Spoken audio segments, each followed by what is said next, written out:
Ayan po mga kabida, sa magandang oras po sa lahat. Welcome po sa aking channel. Nako, eto na. Nagsampa na po ng petisyon mga kabida. Ito hong si Vice President Sara Duterte Diyan po sa Korte Suprema mga kabida para po ipatigil at itnalify po ito hong impeachment proceedings laban po sa kanya na ginagawa po mga kabida diyan po sa Committee on Justice sa House of Representatives.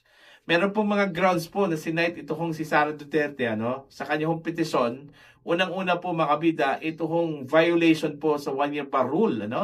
Dahil itong dalawang impeachment complaints na isinampa po mga kabida dyan sa House of Representatives, lumabag na doon ho sa one-year bar rule. Dahil meron pong 4 na impeachment complaints lahat, mga kabida. Yung dalawa po ay sinet aside. At in fact, yung pangalawang impeachment complaint po mga kabida ay withdraw, While ito hong natirang dalawa, third and fourth impeachment complaints, yun yung kanilang ginamit po, mga kabida, dito ho sa proceedings na ginagawa po ng Committee on Justice. Alright? So isa yon mga kabida, violation ng one-year bar rule, po. Pangalawa po, sinight po ng kampo po ni VP Sara mga kabida, ito hong dalawang impeachment complaints na ginamit ngayon sa impeachment proceedings ay hindi daw valid na ni-refer ito sa Committee on Justice dahil hindi daw dumaan mga kabida sa plenary deliberation okay?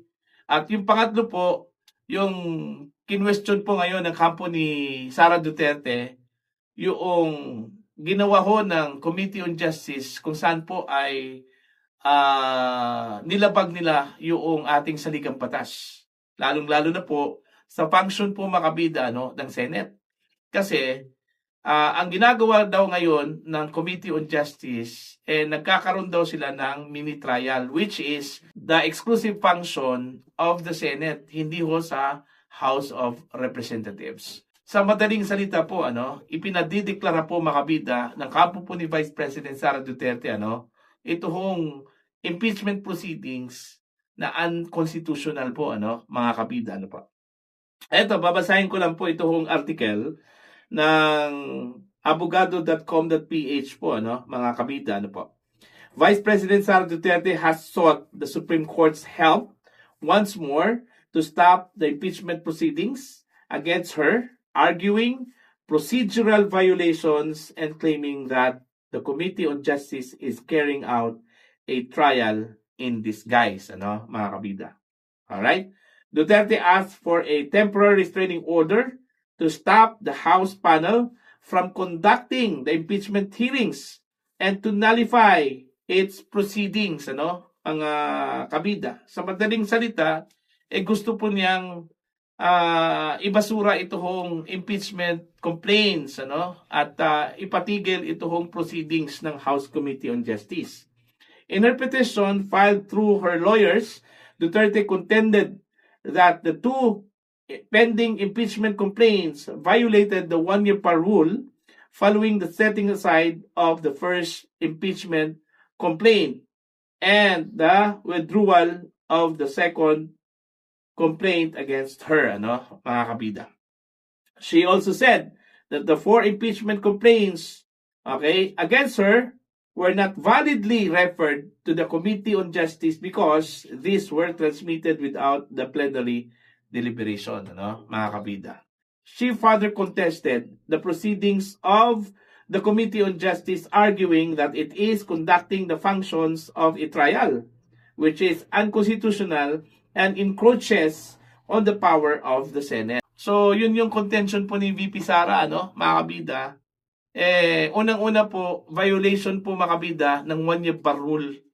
Okay? Ito hong ginagawa po mga kabida ng House Committee on Justice. Impeachment proceedings po, Pangalawa po mga kabida, yung 4 na impeachment complaints, na isinampa po dyan sa House of Representatives. Okay? Mga kabida, na ni-refer sa Committee on Justice ay hindi daw valid. Kasi hindi daw tumaan sa plenary deliberation, mga kabida, po. At yung pangatlo, yung ginawa po ng Committee on Justice na nagkaroon po ng mini trial which is encroaching the function of the Senate. Malinaw naman po sa ating saligang batas na ang meron pong exclusive right to conduct hearings in terms of impeachment po mga kabida, ito hong Senado na tatayo bilang impeachment court, mga kabida, hindi po ang House Committee on Justice, hindi po ang House of Representatives. Kasi malinaw po sa ating saligang batas na ang function lang po ng House of Representatives, particular na po ang Committee on Justice, ay to initiate the impeachment proceedings. So ano po yung initiation ng impeachment proceedings, mga kabida? Unang-una po is to accept the complaints, okay, against an impeachable official, mga kabida. Pangalawa po is to determine whether yung complaints at yung respond ng respondent, mga kabida, meron bang sapat na batayan para ideklarang meron pong probable cause, okay, to warrant a full-blown trial, mga kabida, sa korte or sa impeachment court, mga kabida, po. Diba? Yun lang talaga yung function po ng Committee on Justice, ng House of Representatives. Kasi ang House of Representatives po, mga kabida, o Committee on Justice, parang fiscal yan na ang ginagawa lang po, mga kabida, is to accept the complaint and then pasagutin yung inireklamo po, mga kabida, yung respondent, and then afterwards, dun po sila magdodraw po ng kanilang resolution, okay, based on the two documents, yung complaint affidavit at saka yung counter affidavit, mga kabida. Okay, kung meron bang probable cause o wala. Yun lang yung function po ng House. Actually, yun din yung sinayad po ni dating Supreme Court Justice Adolf Ascuna kung saan po pinuna po niya ito hong Committee on Justice dahil nag-overstep na raw Ito hong ginawa po nilang pagsubpina po, mga kabida, sa salin po ni Sara Duterte sa Office of the Ombudsman, Ito hong mga business documents, pati yung affidavit po, ni Ramil Madriaga po ay ipinasubpina din, mga kabida. O yung pagsubpina po, mga kabida, is no longer the function of the House Committee on Justice deliberating the impeachment against the Vice President. Kasi po, although meron pong kapangyarihan po ang House, mga kabida, to issue subpoena, but okay, in aid of legislation, pag gumagawa ka ng batas, kung meron kang mga pagdinig para gumawa ng batas, yun, pwede yun. Pero dito ko sa impeachment, wala Hindi po sinabi po ng saligang batas, mga kabida, na pwede hong mag-issue ang House of Representatives, particular ang Committee on Justice, ng subpoena. Okay? When deliberating the impeachment po, against an impeachable official like the Vice President po, mga kabida. So malinaw na meron pong paglabag, Kaya nga, duda po ako dito sa ginawa po ng House Baka ma-strike to po sila dito sa Korte Suprema po, mga kabida. Buti po, nag-file po ng petisyon ito hong si Sara, Kasi marami hong mga abogado po nagsabi po, mga kabida, na mas maganda at mas epektibo daw kung the party itself, ang party mismo, itong si Sara Duterte, ang mag-file po ng petisyon kaysa dito sa ibang tao, ibang grupo po, Like, yung ginawa po, mga kabida, ni Attorney Torion at kanyang mga kasamahan po, na una hong nag-file po ng petisyon dyan po sa Korte Suprema, mga kabida. Okay? Mas maganda kung si Sara Duterte mismo ang mag-file dahil siya po yung party po sa kaso, mga kabida, po. Okay? So, abangan po natin to, ang magiging decision po ng SC ho dito, Kasi kung maalala ho ninyo, mga kabida, yung una hong articles of impeachment last year, 2025, na inihain po ng House of Representatives dyan po sa Senado, ibinasura po ng Korte Suprema, Dineklara pong unconstitutional, mga kabida, dahil ho sa kagagawan na rin, ng mga mambabatas. Kasi minadali po nila yun Hindi po nila namalayan, na violate na po nila yung karapatan at due process po, para ho kay Vice President Sara Duterte, Kaya dineklara po yon bilang unconstitutional po, mga kabida.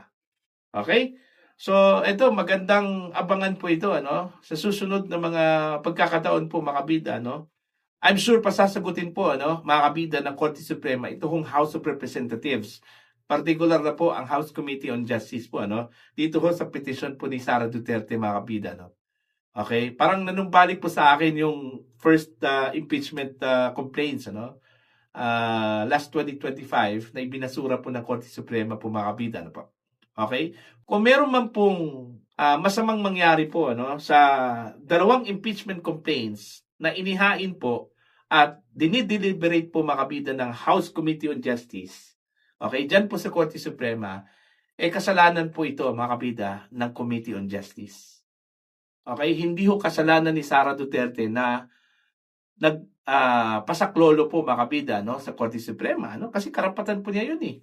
Lalong-lalo na po mga kabida kung sa tingin ho niya ano na nilabag yung kanyang karapatan po ano mga kabida ano po. So remedy po yan ano ng Vice Presidente mga kabida. Buti inavail po niya yung kanyang remedy po ano para questionin ito kung ginagawang proceedings po ng Committee on Justice ng House of Representatives po ano mga kabida no. So shall we say aabangan pa natin yung pangalawang strike ano ng Korte Suprema against the House of Representatives. Mga kabida ano po? Alright? So, yan yung dapat nating abangan po ano sa susunod na mga araw po mga kabida ano po. Para ho sa inyong komento at pananaw po ano, opinion regarding ho dito sa pinag-usapan po natin ano, mga kabida na nag-file na po ng petisyon ito kung si Sara Duterte sa Korte Suprema against sa impeachment proceedings laban sa kanya mga kabida. Please comment down. Sa mga hindi pa po subscriber po sa akin channel, please subscribe. Just click the subscribe button. Click the notification bell, click all para updated po kayo mga kabida sa aking mga uploads. Maraming salamat po sa inyo lahat.